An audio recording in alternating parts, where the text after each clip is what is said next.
Hi guys, welcome back. இந்த சிக்கோட condition பாருங்கள். இந்த சிக் வந்து பார்த்தீங்கன்னா அரௌண்ட் ஒரு 15 days ஓல்டு இருக்குங்க.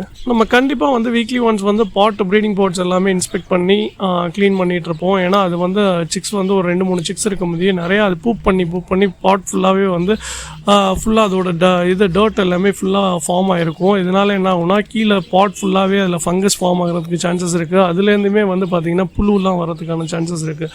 இன்செக்ட்ஸ் நிறையா அதில் ஃபார்ம் ஆகும். காலில் வந்து ஃபுல்லாகவே வந்து அது பண்ணியிருக்க அந்த பூப்பே வந்து ஃபுல்லாக க்ளாட் ஆகி ஃபுல்லாக கால் ஃபுல்லாக ஃபார்ம் ஆகிருக்கும். அந்த மாதிரி கண்டிஷனில் நிறைய சிக்ஸ் பார்த்துருப்போம். அதில் இதுவும் ஒரு டைப்புங்க. எப்படின்னா தலை ஃபுல்லாகவே வந்து அந்த பூப் எல்லாமே வந்து அது பாட்டில் இருந்த டர்ட்டை வந்து அப்படியே க்ளாட் ஆகி அது தலை ஃபுல்லாக ஃபார்ம் ஆகி அதோட மூக்கு அந்த பகுதி பார்த்தோன்னா அது கண்ணு பகுதி எல்லா பக்கமே ஃபுல்லாகவே அரெஸ்ட் ஆகிடுச்சு. இந்த சிக்கோட ஏஜ் கண்டிஷனில் இருக்க மற்ற சிக்ஸ் எல்லாம் பார்த்தோன்னா ஒன்றும் ஃபெதர் கண்டிஷன்ஸ் நல்லாவே ஹெல்த்தியாகவும் கண்ணெல்லாம் நல்லா திறந்து ஹெல்த்தியாக வந்து பேரண்ட்டை வந்து நல்லா ஃபீட் வாங்கி நல்லா க்ரோத் ஆகிட்டுருக்கு.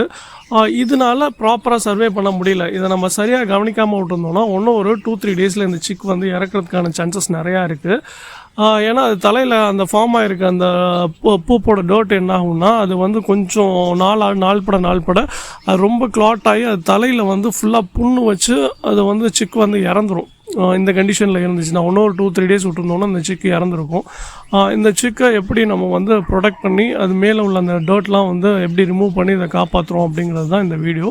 ஸோ ஃபுல்லாக பாருங்கள். ஃபஸ்ட்டு இந்த சிக்கோட தலையில் இருக்க அந்த க்ளாட்டை வந்து ரிமூவ் பண்ணுறதுக்கு கொஞ்சம் தண்ணியில் ஃபஸ்ட்டு நல்லா அதோட கால் அது அந்த தலைமையில் இருக்கக்கூடிய அந்த எந்தெந்த இடத்துல வந்து அந்த டர்ட் ஃபார்ம் ஆகி க்ளாட் ஆகிருக்கோ அந்த இடத்துல எல்லாமே கொஞ்சம் ஊற வச்சுக்கிறதுக்காக ஜஸ்ட் ஒரு ட்ரேயில் தண்ணி வச்சு கொஞ்சம் நல்லா ஊறுற வரைக்கும் அதை கொஞ்சம் ஃப்ரீயாக விட்டாச்சு.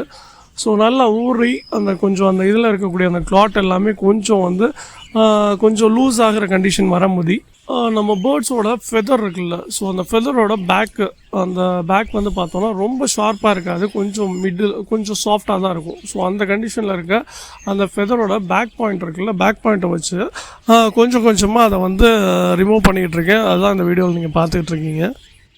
ஸோ ஓவரால் இருக்கிற கேப் வந்து கொஞ்சம் அந்த நீடில் பாயிண்ட் வச்சு லைட்டாக அப்படியே எடுத்து விட்டு கொஞ்சம் வந்து ஃப்ரீ பண்ணியாச்சு. இந்த கண்டிஷனில் வந்து அந்த பார்த்தோன்னா மேலே உள்ள அந்த டர்ட் வந்து எந்த அளவுக்கு ஃபார்ம் ஆகிருக்குங்கிறத பாருங்கள். ஃபுல்லாக ஒரு கேப் மாதிரி ஒரு ஃபார்ம் ஆகி ஒரு கன்சிஸ்டன்சியில் கேப் மாதிரியே அது ஃபுல்லாகவே கவர் ஆகிடுச்சு. ஸோ அது கண் இப்போ வந்து நம்ம இதை ரிமூவ் பண்ணதுக்கப்புறம் பாருங்கள் அதோட கண்கள் ரெண்டுமே இப்போ திறந்துருக்கும்.